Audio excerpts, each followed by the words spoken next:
स्वाति और रेखा नाम की दो सहेली थी। स्वाति गरीब और रेखा बहुत ही अमीर थी। रेखा को वैसे तो गरीब लोग पसंद नहीं थे, लेकिन स्वाति रेखा के घर के कामों में बहुत मदद करती थी। बस इसी वजह से वो स्वाति से मेल जोल रखती थी। एक दिन, स्वाति, परसों से नवरात्रे शुरू होने वाले हैं, चलो मार्केट से नवरात्रों का सामान लेकर आते हैं। भैया, मुझे एक फिनाइल की बोतल दे दो। स्वाति, तुम भी ले लो, इससे पोछा लगाने से घर साफ सुथरा रहता है और माता को साफ घर बहुत अच्छा लगता है। नहीं रेखा, मेरा घर कच्चा है तो मैं उसे गोबर से ही लीपती हूँ। ठीक है। दोनों दूसरी दुकान पर जाते हैं। भैया, आप मुझे ये फूलों की माला दे दो, 2 जोड़ी निकाल देना, मेरी सहेली भी लेगी। अरे, मैं ये नकली फूल माला नहीं लूंगी, मैं माता को असली फूल माला चढ़ाती हूँ। पता नहीं इतना सब कैसे करती हो, इतना टाइम कैसे निकाल लेती हो इन सब के लिए। वैसे भी आजकल जब सब चीजें बनी बनाई मिलती हैं, तो क्यों इतनी मेहनत करनी। वैसे भी मेरे पास तो इतना टाइम ही नहीं जो डेली माला बदलूं। एक दिन लगाओ और पूरे दिन तक छुट्टी। हाँ रेखा, लेकिन मुझे ये सब करके अच्छा लगता है। दोनों सहेली सामान लेकर घर आ जाती हैं और पहले नवरात्रे वाले दिन, अरे स्वाति, जरा अपनी नवरात्रि की तैयारी तो दिखाओ। हाँ हाँ बहन, आ जाओ, देखो ना। अरे, ये दरवाजे पर आम के पत्तों की लड़ी।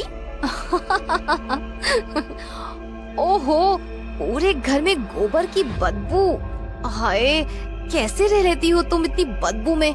देखो, ये ताज़ा फूल हो गए ना बासी। अगर तुम यही प्लास्टिक के फूलों की माला लगाती तो पूरे 9 दिन तक ताजा रहते। अभी तो शाम भी नहीं हुई, अभी से ही तुम्हारी मेहनत हो गई ना पानी में। लेकिन उन प्लास्टिक के फूलों में से सुगंध तो नहीं आती ना, जो माँ को मनमोहक लगती है। इसमें क्या बड़ी बात है, सुगंध के लिए परफ्यूम छिड़क दो। और वैसे भी इस गोबर की बदबू के आगे कहाँ परफ्यूम काम करेगा। और ये क्या, तुमने माता मिट्टी की बनाई है? मेरी माता की मूर्ति देखना, देखती रह जाओगी। बहन, मैं तो हर साल ऐसे ही अपने हाथों से माता की मूर्ति बनाकर पूजा करती हूँ। हाँ ठीक है, माता की मूर्ति बहुत पैसों की आती है, तुम्हारे पास इतने पैसे कहाँ। अब तुम जो भी समझो, इसे मेरा माता के प्रति प्यार समझ लो या मेरी गरीबी, लेकिन मुझे अपने हाथ से माता की मूर्ति बनाना बहुत अच्छा लगता है। अरे, ये तुम्हारी रंगोली है, कितनी फीकी सी लग रही है, इसमें रंग ही नहीं भरे। नहीं रेखा, मैं बस चावल के आटे से ही रंगोली बनाती हूँ। रात को चावल भिगोकर सुबह उसे पीसकर आटा बनाकर ये रंगोली बनाती हूँ। उफ, पागलपंती की भी हद होती है। तो मेरे घर चलो, मैं तुम्हें अपनी तैयारी दिखाती हूँ। ये देखो, सबसे पहले मेरी माता की मूर्ति, और ये देखो मेरी रंगोली वाला स्टिकर। बस पीछे से कागज हटाओ और चिपका दो, बन गई 2 मिनट में रंगोली। तुम्हारे जैसे थोड़ी भिगाओ, पीस कर बनाओ। ऐसे ही छठे नवरात्रे को रेखा स्वाति के घर जाती है। स्वाति, ओ स्वाति, चलो बुलावा आया है, माता ने बुलाया है। चलो बुलावा आया है, माता ने बुलाया है। अरे पागल, क्या कर रही है? माता का कीर्तन कर रही हूँ। अरे, कहीं अकेले भी कोई कीर्तन होता है क्या? तुम चलो मेरे घर, मैंने आज का कीर्तन रखवाया है, वहाँ देखना कैसे कीर्तन होता है। स्वाति रेखा के घर कीर्तन में जाती है और कीर्तन खत्म होने के बाद, देखो, इसे कहते हैं कीर्तन। कीर्तन में बहुत पैसे लगते हैं, मंडली बुलानी पड़ती है जो माता के अच्छे अच्छे भजन गाती है और उसके बदले में वो पैसे लेती है और बहुत सारे लोग कीर्तन में आते हैं। तुम तो अपने घर में अकेली बैठे बैठे कीर्तन कर रही थी। हाँ बहन, अच्छा लगा माता के भजन सुनकर और गाकर। रेखा को मैं अपनी सबसे अच्छी सहेली मानती हूँ, फिर भी रेखा मुझे बात बात पर अमीरी और गरीबी का पाठ क्यों पढ़ाती रहती है। अब जितना मेरे पास होगा मैं उतना ही तो करूँगी। मन में श्रद्धा होनी चाहिए, पैसे से क्या होता है। चलो जाने दो, मैं भी किसकी बातों को सोचकर दुखी हो रही हूँ। रेखा की तो आदत ही है पैसा पैसा करने की। मैं तो अपनी दुर्गा माँ की पूजा में लगती हूँ। और स्वाति अपनी दुर्गा माँ की शाम की पूजा में लग जाती है। ऐसे ही 9 दिन बीत जाते हैं और कन्या पूजन का दिन आता है। रेखा और स्वाति दोनों ही कन्या पूजन करती हैं। तभी वहाँ पर एक साधु बाबा आ जाते हैं। आओ बाबा आओ, आप सही समय पर आए हो। ये लो, मैं कन्या पूजन कर रही थी, तो आप भी ये माता का प्रसाद ले लो। और ऐसा बोलकर रेखा उनके और कन्याओं के हाथ में चॉकलेट, पेस्ट्री और बिस्किट के पैकेट रख देती है। वो सब लेकर बाबा चुपचाप वहाँ से चले जाते हैं। रेखा के घर से निकलकर साधु बाबा स्वाति के घर की तरफ बढ़ते हैं।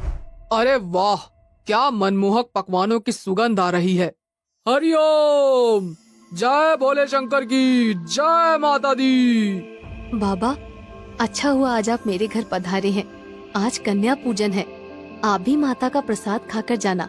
आओ बाबा, अंदर आओ। नहीं बेटी, आज सुबह से काफी जगह भोजन ग्रहण कर लिया, अब भूख नहीं है। तुम मुझे भिक्षा दे दो, फिर मैं चला जाता हूँ।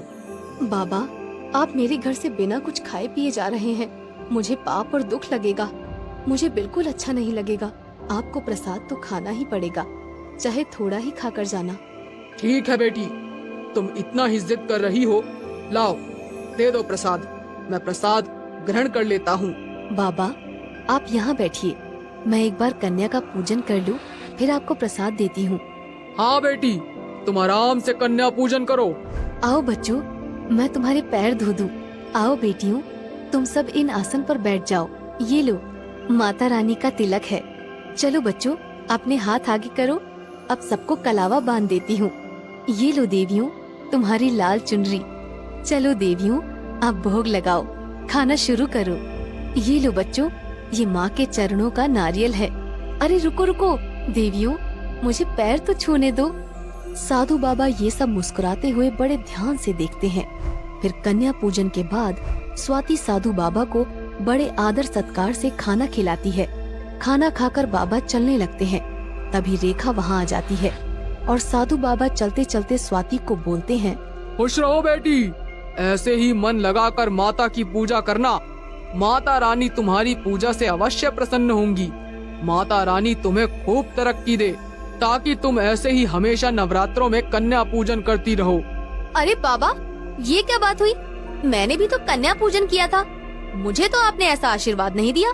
बेटी, तुम बुरा मत मानना, इतना पैसा होने के बाद भी तुमने अपने घर में कुछ नहीं बनाया। बिना मेहनत के ही बाजार से बना बनाया लाकर कन्याओं को वो खाने का सामान पकड़ाया और उन्हें खड़े खड़े ही वापस भेज दिया।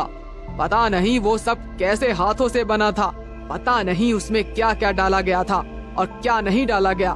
मुझे ये सब अच्छा नहीं लगा और इसीलिए मैं तुम्हें झूठा आशीर्वाद नहीं दे सकता था। और अगर तुम्हें सच बोलता तो क्या पता तुम्हें क्रोध आ जाता, इसलिए मैं वहाँ से चुपचाप चला गया। लेकिन यहाँ देखो, इस बेटी ने गरीब होते हुए भी अपनी मेहनत से सारे घर को सजा रखा है। इसने कितने मन से अपने हाथों से एकदम शुद्ध और स्वादिष्ट भोजन तैयार किया है। इस भोजन को तो माँ भी खाकर मंत्र मुग्ध हो जाएंगी। और इसने बड़े ही प्यार से कन्या को बैठाकर भर पेट भोजन करवाया। बाबा की बात सुनकर रेखा रोने लगती है और हाँ बाबा, आप ठीक ही बोल रहे हो। आज मेरी आंखें खुल गई। असली कन्या पूजन तो मेरी सहेली स्वाति ने किया है। आगे से मैं भी ऐसे ही कन्या पूजन करूंगी।